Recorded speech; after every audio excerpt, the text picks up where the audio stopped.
আজ তোমাদেরকে বানিয়ে দেখাবো গোপাল ভাঁড় কার্টুন থেকে কৃষ্ণনগরের রানী মায়ের মূর্তি বানানোর ফুল প্রসেসটি। প্রথমে একটা অ্যাক্রিলিক কালারের কৌটোর উপর দুটি মোটা কাদার দড়ির মতো বানিয়ে রানী মায়ের পাগুলোকে বানিয়েছি। এবার পা দুটির মধ্যে শাড়ি শেপটিকে কাদা দিয়ে বানিয়ে নিয়েছি। আর সববারের মতো এবারও বাড়িতে থাকা একটি কাঠের ছুরির সাহায্যে শাড়ির ভাঁজগুলোকে সুন্দর করে গুছিয়ে বানিয়ে নিলাম।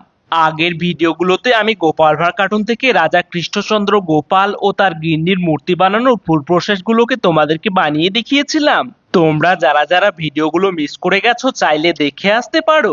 এবার রানী মায়ের শাড়ির ভাঁজগুলোকে আরো সুন্দরভাবে ফুটিয়ে তোলার জন্য জল ব্রাশ দিয়ে ব্লেন্ড করে নিলাম।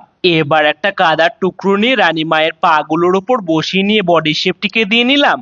কৃষ্ণনগরের রানী মায়ের মুখের মধ্যে চোখ, নাক, কান, চুল ও রানীর মুকুট বানিয়ে রেডি করে রাখলাম, যেটাকে আমি পরে বডির সাথে অ্যাটাচ করে নেব। গোপাল ভাঁড় কার্টুনের রানী মায়ের ক্যারেক্টারটা তোমাদের কেমন লাগে অবশ্যই জানাতে ভুলো না। এবার একটা কাদার প্লেট নিয়ে বডির উপর শাড়িটিকে সুন্দর করে পরিয়ে নিলাম।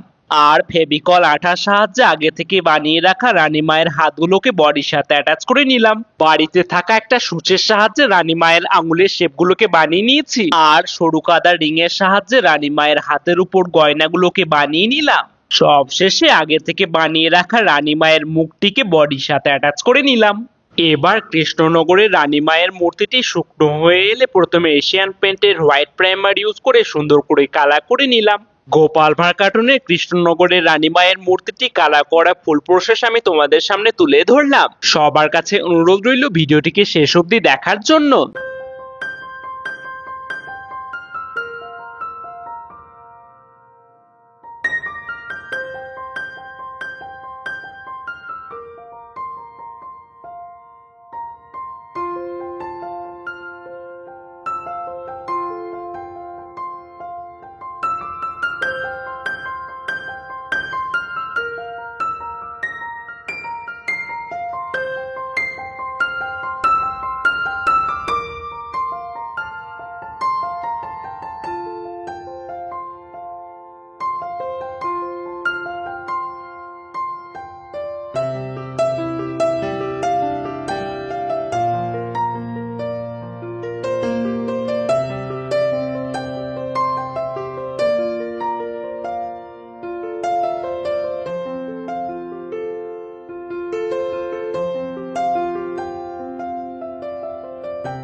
তো বন্ধুরা, আমার এই কৃষ্ণনগরের রানী মায়ের মূর্তিটি কালার করার পর তোমাদের কেমন লাগছে অবশ্যই কমেন্ট করে জানিও। আর পছন্দ হলে প্লিজ একটি লাইক করে দিও।